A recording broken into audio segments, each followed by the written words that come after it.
पश्चिम बंगाल के पश्चिम मेदिनीपुर जिले में लगातार बारिश के कारण शिलावती नदी का जलस्तर अचानक बढ़ गया है। गरबेटा और घाटाल इलाके में पानी भरना शुरू हो गया है, जिससे बाढ़ का खतरा मंडराने लगा। पिछले 3 दिनों से हो रही बारिश के कारण बुधवार शाम से शिलावती नदी का पानी गांवों में घुसना शुरू हो गया। गुरुवार सुबह तक गरबेटा और घाटाल के कई गांव जलभराव की चपेट में आ गए। गरबेटा 2 ब्लॉक के 4 और गरबेटा 1 के 11 इलाकों की खेती की जमीन पूरी तरह से डूब चुकी है।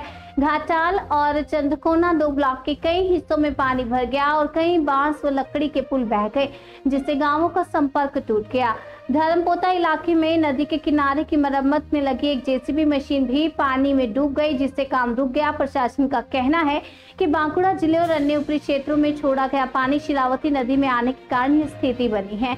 वहीं घाटाल की झूमी नदी का जलस्तर भी बढ़ने लगा है। বলছি আমাদের শিলাবতী নদীতে নাকি প্রচুর জল এসছে, একেবারে ঘর চাপানের মতো ডুবে নিয়ে আসছে। আমাদের এখানে চলে আসতে দেখতে পাচ্ছি। মানে কি উপর দিকে কি শুনছেন? উপর দিকে নাকি প্রচুর ভাবে এসছে, ডুবে নিয়ে এসছে সবকিছু। একটু ভয় লাগছে। একবার পোল টোল সব ডুবে নিয়ে এসছে, পারফার ঝেপে উপচি নিয়ে এসছে পুরো একবার বন্যার ইয়েতে। ভয় লাগছে কি পরিস্থিতি হবে এখানে। জলটা কি প্রচুর স্রোতে আসছে? আগে এরকম দেখেন? প্রচুর স্রোতে আসছে, শুনতে পাচ্ছি, ফোনে শুনতে পাচ্ছি যে পুরো একবার ডুবে নিয়ে আসছে। এখানেও এক মন্ত্রে চলে যাবো যে 10-15 মিনিটের মধ্যে এখানেও ডুবে যাবে। ওই 2-3 দিন ধরে অকাল বৃষ্টি হওয়ার ফলে প্রচুর বৃষ্টি হচ্ছে, তাই 3-4 দিন বৃষ্টি প্রচুর হওয়ার ফলে নদীতে শিলাবতী নদীর জল ব্যাপকভাবে বাড়ছে এবং শিলাবতী থেকে কেঠার নদীতে জল এসছে, ব্যাপকভাবে বাড়ছে। সকাল থেকে দেখছি যে খুব দ্রুত গতিতে বন্যার জল ঊর্ধ্বমুখী। তাই আশঙ্কা করছি যে আমাদের সব এই তিল চাষে যারা তিল চাষ করেছে সব মাঠে তো তিল গাদ দেওয়া রয়েছে, এইসব তিল ঠিল চলে যাবে ভেসে। এই নিয়ে সব এখানে এলাকার মানুষ আতঙ্কিত। তাহারা ওই যাতে কিভাবে কি করা যায় সেই নিয়ে চিন্তাগ্রস্ত। এখনো তো নিম্নচাপটি আছে, বৃষ্টি এখনো হচ্ছে। আমরা সেই অর্থে বৃষ্টি আরো কতটা হবে সেটা সেই অর্থে বলতে পারবো না।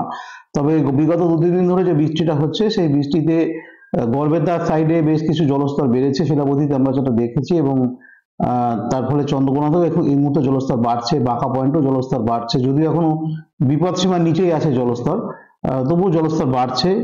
বিভিন্ন জায়গাতে নদীর কানায় কানায় জল। আমরা নজর রেখেছি পরিস্থিতির উপরে। আমরা গতকাল যে জায়গাগুলো ভিজিট করেছিলাম চন্দ্রকোনার, সেখানেও কিন্তু জলপ্লাবিত হয়ে গেছে সেই জায়গার নদী পাড়গুলি। তো আমাদের নজর আছে পরিস্থিতির উপরে, এবং আমি সবাইকেই বলবো যে এই জলপ্লাবিত হয়ে বিভিন্ন খানা খন্দ নিচের এলাকাগুলো তো জলে প্লাবিত হবে, ভরবে। বর্ষাকালে সেটা প্রতিবারই ভরে, সেটা বন্যা পরিস্থিতি নয়, কিন্তু এই খানা খন্দগুলো ভরে যাবে।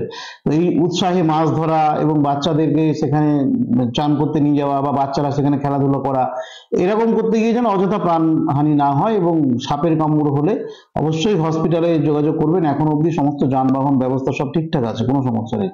তো 100 মিনিটের মধ্যে নিয়ারেস্ট ব্লক প্রাথমিক স্বাস্থ্য কেন্দ্র বা হসপিটালে ভর্তি করতে হবে।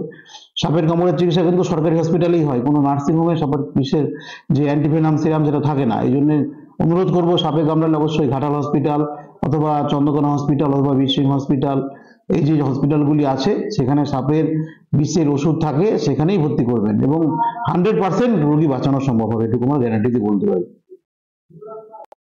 বলছি আমাদের শিলাবতী